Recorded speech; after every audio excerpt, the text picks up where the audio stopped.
Welcome to Teaming Up. On the latest Teaming Up episode, Aidan Newbold and Christine Coffey of Karnes Coffey talk about all things creative. The two will talk about getting started with creative projects and how important it is to bring creative into the front end of a strategic communications conversation, and even dive into using AI in the creative world. Don't forget to subscribe so you never miss an episode. Now, sit back, relax, and enjoy the episode.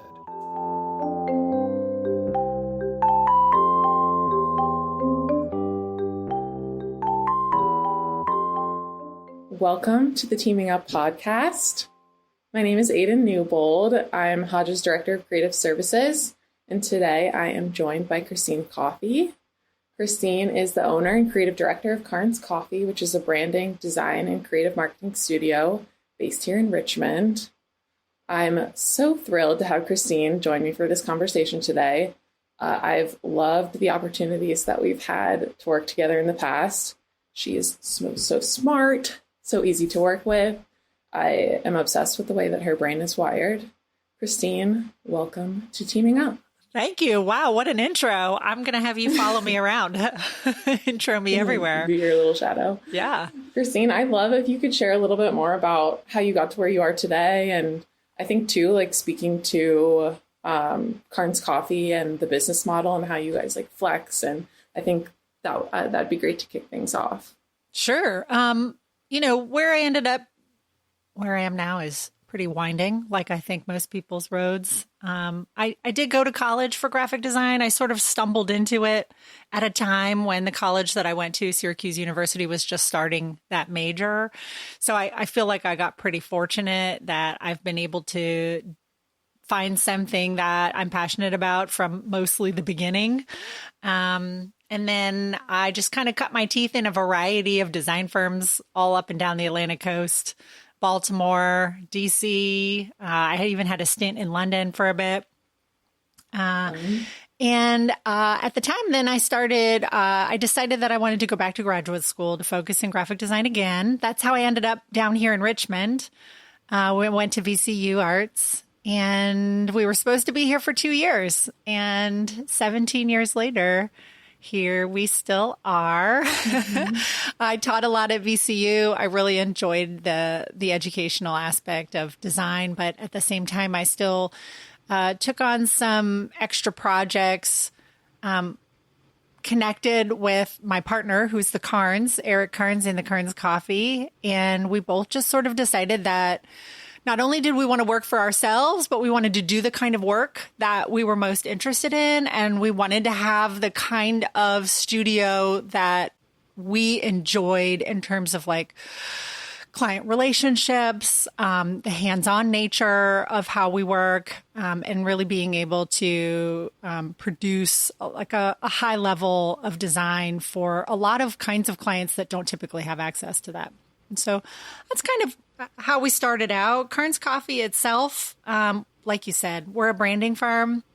We're a creative branding firm, which is, how we ended up working a lot with Hodges because we work with a lot of strategists. That's one of our focuses. We feel like strategy is the foundation of everything that we create. So whether it's brands from scratch or whether it's building on to an existing brand, we kind of do it all. We do logos, identity systems, marketing, collateral, social media campaigns, and really anything kind of the visual expression of the brand to really bring that to life. And we love doing it. And we love partnering with everyone like Hodges and like working with you, Aidan, over the years, so that we really are able to provide what we enjoy. Yeah, I think that's great. And that's kind of brings us into the next point of discussion is just like how we've kind of worked together in the past. And I think Hodges as an agency has evolved over time to where we were founded really traditionally as a media relations, like PR shop. And, as the industry has changed and the lines have blurred, we've, found it valuable to bring some of the design capabilities to the agency as well. And, the man behind the production today paved the way. He, started the creative services department. Tony Sita, shout out. And so I think, we always say like partnership is in our name for a reason. And, we've worked with Karnes Coffey on things. If we need a videographer, we'll pull in a videographer for things, a photographer. And I think we've found that we do our best job for clients when we can, be flexible and pull in the smartest people to do things. I think Christine too, I don't think I've ever shared this with you, but I remember we worked together on the Fast Forward kind of revamp where we brought that brand to you and you gave us more of a runway and roadmap to use. And I think about this more often than you would know, but you shared an example. It was a slide that had 2 blue squares on it. And I think like that has been inspiration for me. Just you were saying like, here's a dull blue square and here is a bright blue square. And this is like how you can think about design in a different way. And that the one on the right was kind of glowing and we were looking to bring our brand, to social more, like digital uses. And so that example like has been inspiration for me like the past few years. And it's like such a small, like random one slide, but that like those 2 blue squares, I always go back and think about those. Oh, that's awesome to hear. Yeah, I remember that very well. And I think you're absolutely right. The industry has blurred in the best possible way to open up kind of these avenues of collaboration. I mean, our favorite kinds of projects is when there's, like you said, other smart people on board. Your model is our model as well, in that we want the best people in the room for their particular task versus having it all in-house and it might not be the right team for that particular project. Because we are so strategy-based, we really appreciate all the foundation that's able to be set that we can kind of jump off of. So you saying, we jump off of you, you jump off of us. And I think that always produces the best results. So tell me a little bit about what you're seeing in the industry right now. That's a good question. Yeah. Well, I'm, playing off of what we were just talking about, I do think that collaborative model is absolutely growing.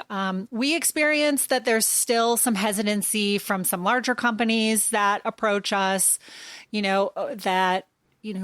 everybody's not in-house there from 9 a.m. to 5 p.m. There's often still some hesitancy on that. We find ourselves having to sort of explain how it works and how it is still kind of a seamless process, regardless of the teams that are involved, because we do work together already. It's not just pulling a stranger, off the street and working together. Especially in Richmond, we have such a closed loop of creatives that are so supportive of each other and really enjoy collaborating with each other. So one of the things is, I'm finding more and more that that's really a model that people are using, and it's very successful. Again, you have the smartest people in the room for your particular project, no more and no less, which is great for clients. And clients are warming up and understanding the model more. I mean, I'm seeing that more and more every time. It's not completely gone, but that's just kind of an experience level. People who have greater, more consistent design needs are more used to it now than others who may kind of do branding once every 10 years for their particular company. So that's definitely something that we feel like is a great part of the industry right now, being able to create those teams. We also feel like, specifically in the branding space, there's a much larger need for more robust identity systems. That's probably our number one call, whether it's developing a brand from scratch, or it's building onto an existing identity. And existing identity meaning a lot of times we've had a logo and a color palette and a font for 5 years. And it worked for them just fine. But as a company grows, people realize that they need more. And I would say even over the past 7 years, we've really evolved from having to educate people that they need a lot more of a robust system, not only to sort of be able to have art and more robust kind of design graphic pieces for all of their needs for the different channels, but also for all their different kind of messages. It's companies aren't just one voice now, a lot of times. And so this idea of identity systems development is really something that is or has been and is still growing in the branding space. We used to have to educate people a lot more about it. And now people are coming to us. Hey, we need a system. Yeah. And that's kind of how we have always worked. We don't want to give someone a couple pieces and then those couple pieces are used over and over and over, or those couple pieces aren't enough. So you have in-house people who start going off book because there is no book. Right. And so, we try to provide everything that they need in terms of a systems approach, grids, more robust color palettes, sometimes sub-brands and how they operate, social media toolkits. If you're in video, bumper toolkits and whatnot. I mean, there's just so much that is needed. And we kind of put it all together in a very well-articulated system that provides a lot of flexibility, right? Here are all the pieces. Here are some guidelines for how to use them. But then it also kind of leaves an opportunity for their in-house designers or their freelancers who are doing more of their day-to-day stuff to really be able to play within it. Because ultimately, that's also what a brand is, right? It's something that is living. And it's not supposed to be just something that's stamped over and over and people get tired of it. Right. I think we've seen that as well, especially on the social media side. We have a good number of clients where we're executing their day-to-day social and, they come to us and have, this is our logo and this is our color blue and this is our color green. What can you do with it? Right. And where, you don't want to have the on social, I think, especially you don't want to have the same thing over and over again. People with attention spans being so low and it being so easy to scroll and go to the next, post, the next video.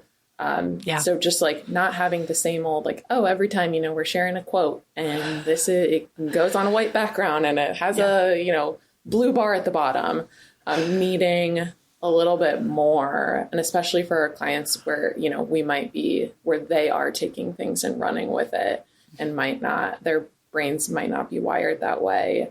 Giving them something that they can take and play with a little bit. And motion too, we're right? seeing that a ton. Yeah.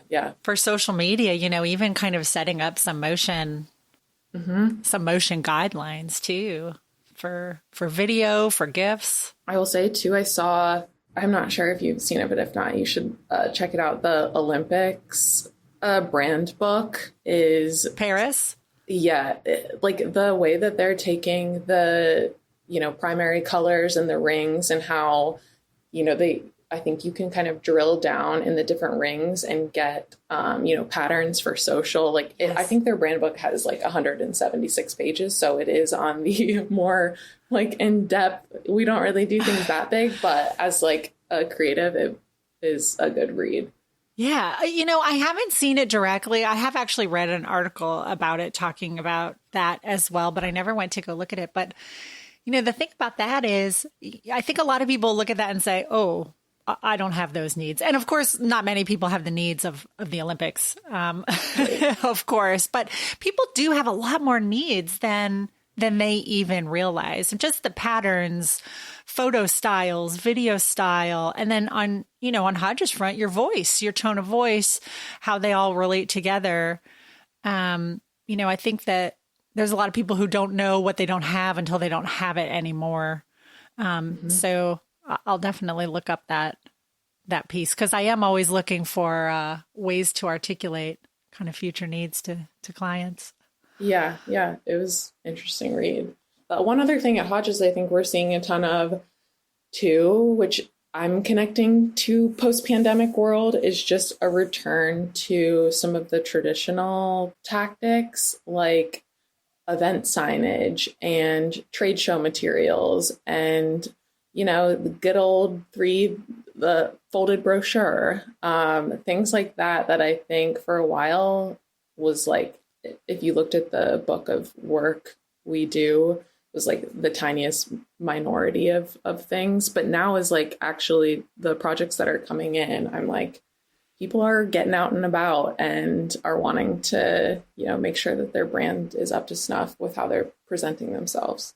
Yeah, we've been seeing that too. We're in the midst of 2 publications right now. We just finished a trifold brochure for one of our clients. I think you're absolutely right. I think with COVID, we actually experienced a bit of a COVID boom in our business, because I think a lot of people said, oh, I normally can stand in front of someone and project my brand. Mm-hmm. Then they start to evaluate their materials online and whatnot, and they think, oh, I haven't even thought about these in 10 years because I've been relying on myself.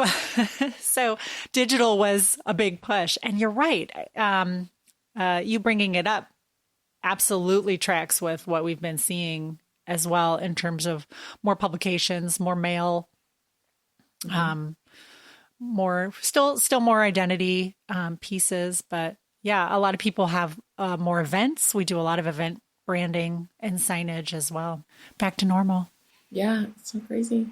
And the one other thing I wanted to see and get your take on, I think I've somehow finessed my Twitter algorithm. I don't know what I'm clicking on, but it has been so AI heavy for me.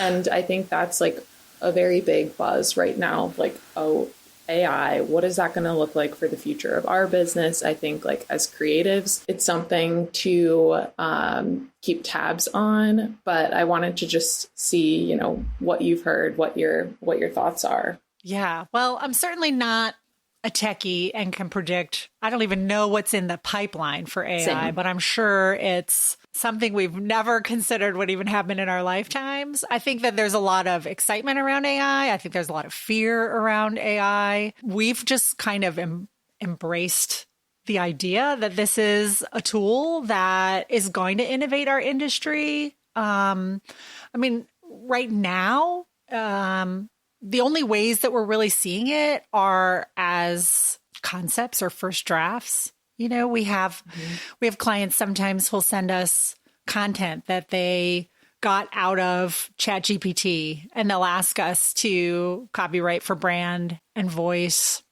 Mm-hmm. So it doesn't sound like a robot, but it helps the client sort of who is not, this is not their job to do this piece, to do this content development. It helps them sort of articulate their ideas. I think with, things like Midjourney with imagery, we've used them for concept pitches. It's definitely a time saver, but ultimately the concept pitch is to hire a photographer or a videographer or a post-production CGI house. But internally, that's actually been really great. I think that AI has the potential to be, or it already is, a great tool. It's just another tool in the toolkit. Like, it's a very cool tool in the toolkit, something we've never seen before, especially being able to develop photography out of nothing. But it doesn't have that higher level thinking that we all do on a daily basis, to be able to put it all together, to be able to have the initial inspirational idea to create kind of an emotive brand.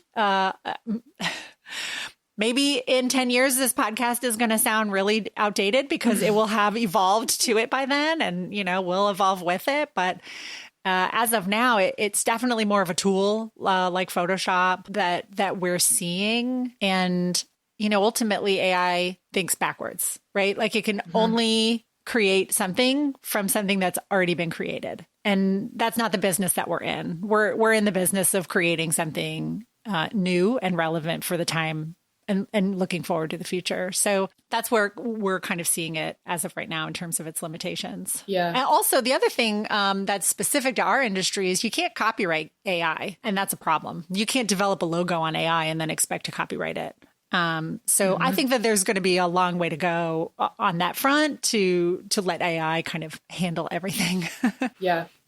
I mean, I echo that completely. I was saying like it's an arrow in our quiver, just like it's a tool in the toolbox. I think some of the streamlining of work, I think on the Photoshop front has been helpful. I shared an example with the agency of just like having a picture where we need to remove a car and not having to do it point by point by point. Yes. Like that has been so nice and helpful. And, you know, we're able to work faster and do more work for our clients.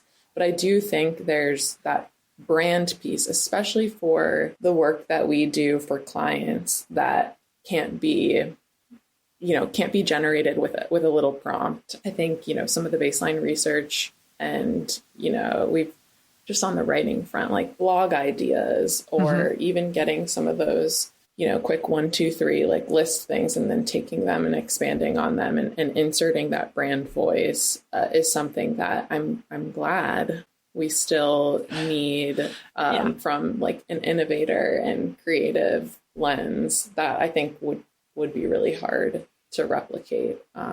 It's pretty one-dimensional, whereas we are often asked to do a lot of multi-dimensional thinking. And one-dimensional, not to put it down. I mean, AI is amazing and incredible, and we'll see where it goes. So I did want to leave our listeners, I know we're probably getting up on time. I did want to leave our listeners with a couple nuggets that they can take home, a couple 1, 2, 3s at the end. But if you're thinking about a client, if they're, you know, considering bringing in a design partner, what are some things you would have them think about, questions to ask along that front? That's a big, it's a huge investment for a lot of clients. And I think, in our experience, we find a lot of people don't do it very often. We're lucky if someone was able to handle the rebrand at a previous company, but, you know, companies don't completely rebrand every few years. So a lot of times, you know, the people who are in charge have really only seen 0 to 1 rebrand in their lifetime. So it's intimidating. You don't know what you need quite right away. So, you know, I think one of the biggest tips is to look for a long-term partner. You don't realize that you will kind of continue to have needs as you move forward, even if you have an in-house design team to help you there, which, you know, one of our favorite things is handing off everything to an in-house design team. We don't take on the bandwidth of being someone's in-house designer. But there's constantly new campaigns and needs that come up, and you want someone that you're going to feel like is a partner. I mean, I know it sounds cheesy, but you're going to want someone who you feel like kind of embodies how your company operates, because you'll be working with them a lot, even I think after the brand refresh. So good rapport, right? What their experience is. I think the best way to find out about someone is to ask recommendations from other people, other colleagues who your brand admires. I mean, word of mouth and a personal recommendation is the highest compliment. And it definitely narrows down the field, I think, pretty significantly, especially since you've seen results and you've talked to people who've worked with them daily. I think one of the big things is determining what your needs are. How much handholding do you think you're going to want or need? Handholding in the best possible way, right? How much do you want to be shepherded through the process? How much communication will you need from those individuals? How much communication do you like? You know, I think that a lot of people, there's sometimes a sales pitch, and then there's the team that actually works for you. So you want to make sure you're actually talking to the people that you're going to be working with on a daily basis. I think you're going to want to be comfortable with their communication style. I think simple things like looking at previous work that they've done. I mean, obviously a lot of design shops have a lot of different styles and a lot of different work. But if you kind of see something that really resonates, or you see something that's at the level that you want to be at, then I think that goes a long way as well, to be able to see those results. So don't be afraid to ask for ask for references and talk to them. One of our things that we really value is that we keep all of our clients. Like they can always pick up the phone and they can always call us. If that's something that you value, then, maybe talking to references, you'll say, hey, what's the long-term kind of relationship look like here? What's the communication been? Yeah, I think the longevity of client relationships can speak volumes too. So seeing how many folks have they been working with who they've, been doing work for 5, even 10 years. We have some clients at Hodges that we've been working with for 10 plus years. And, something's going well when those kind of, the time put in is long. I think one other thing I was thinking about was just, knowing, I think sometimes clients will come to us and, say like, hey, we want, say they come, hey, we want a logo. And I think on our end, there's always more work to be done on the front end. And I think that would be something I would tell clients to think about, is just investing a little bit of, doing some of that background, some of that discovery on the front end will always lead to a better end product. Do we drop everything and get things done if there's some kind of crazy timeline that we need to work against? Yes. But I think the projects where we're most successful are when we, the clients understand that we want to learn more about what those needs are, get some questions, answers. Who are they? Who's their audience? Where is this going to be for them as a brand? Like, is it website? Is it print collateral? Like, the more we can do a little bit of digging on the front end, we're always going to come back with questions. Yeah. Be prepared. And I think it sets us up better when we do. You're absolutely right. You nailed that. In fact, it's always a joke among us when someone calls specifically the logo that you brought up. We need a logo. And we're always like, you never just need a logo. Right. It's like, I mean, unless you're, a small artisan or whatnot, then that's fine. But you always want, and that's why we're here, right? We're here to sort of guide that conversation and not to kind of blow up the scope, but to say, hey, this logo is going to last you maybe 2 years because we haven't really thought about it. But, we're here to set you up for the next 10. Yeah. And I think there's a little bit of work on the front end, trims down the back and forth throughout the entire process. Like, if we can get really smart about what you're looking for, what the needs are, where it's going to live, there's going to be a lot less, oh, shoot, this is not what we had in mind, or, different revisions along the way, just because we took a little extra time on the front end. That's a big thing. We want this. Yeah. Yeah. But I have about 500 questions. I know. I do feel like I asked 500 questions. Yeah, Hold on, me just too. one more question. Because, they also call you, that one day, but what are they going to look like in 5 years? And maybe they haven't even really thought about that formally, but once they start talking, they have all these big plans that really do need to go into the planning of it, because we don't want you to come back to us in 3 years for a whole other brand refresh, because that's a waste of your time and money. Mm-hmm. Yeah. Well, great. Christine, this was such a good conversation. I think so too. Did we do 20 really minutes? Appreciate the time. I think we did. I mean, my timer says 33 and I started it a little earlier, so we may have gone a little over, but I think it was all really valuable stuff. Put us on 1.2x when you are doing it, and I think we'll hit 20. Exactly. Just go. It'll be a little 30-minute walk. This is perfect.